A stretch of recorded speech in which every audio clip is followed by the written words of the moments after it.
I yield back, Mr. Chairman.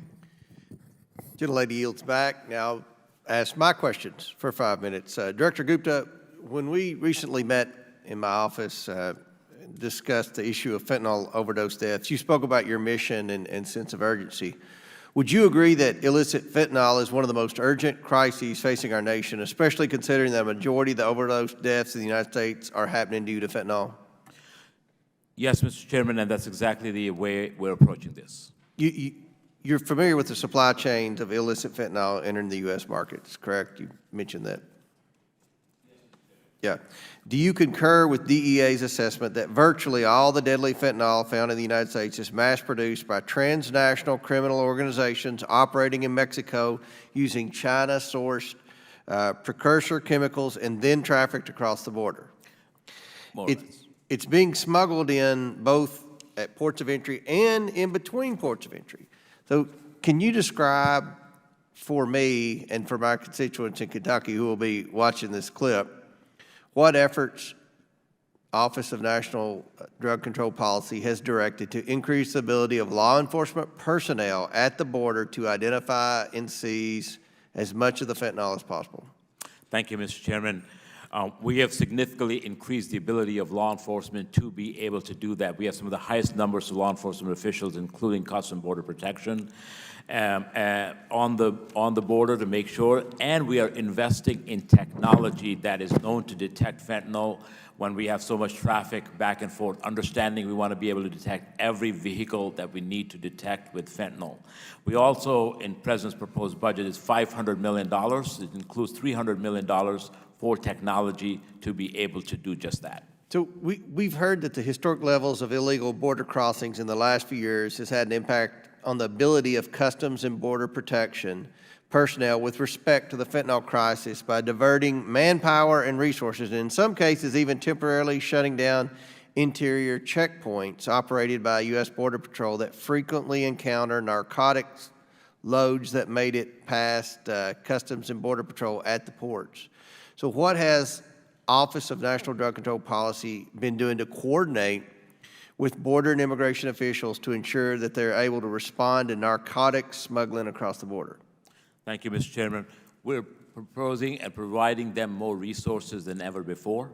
We're making sure that they have what they need to protect, safeguard when we talk about drugs coming in. They tell us they don't have what they need. When we talk to them and there aren't any of their superiors around, they tell us they don't have what they need.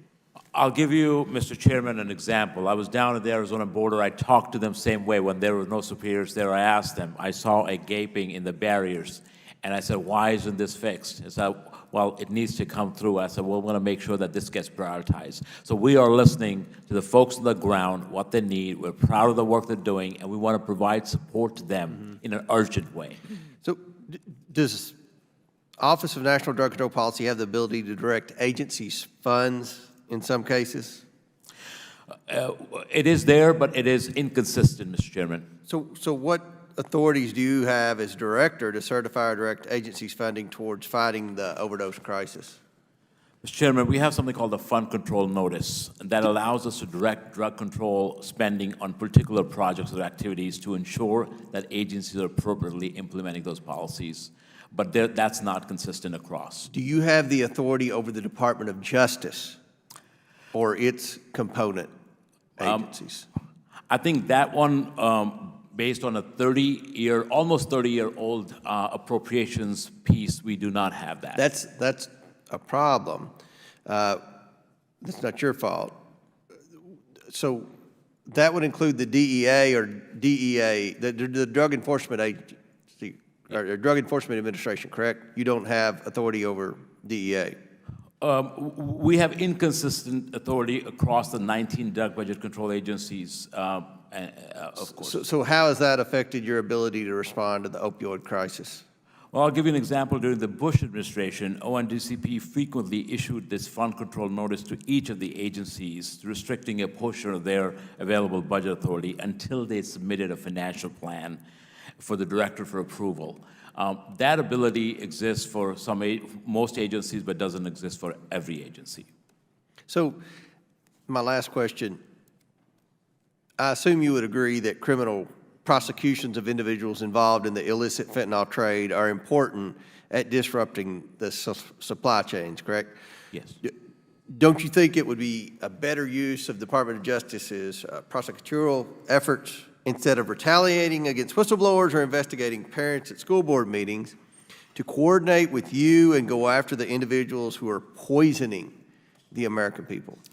Mr. Chairman, we work very closely with the Department of Justice and other 18 federal drug control agencies. I can tell you they're very fully committed to going after both sanctioning and after prosecution of the cartel members and their enablers.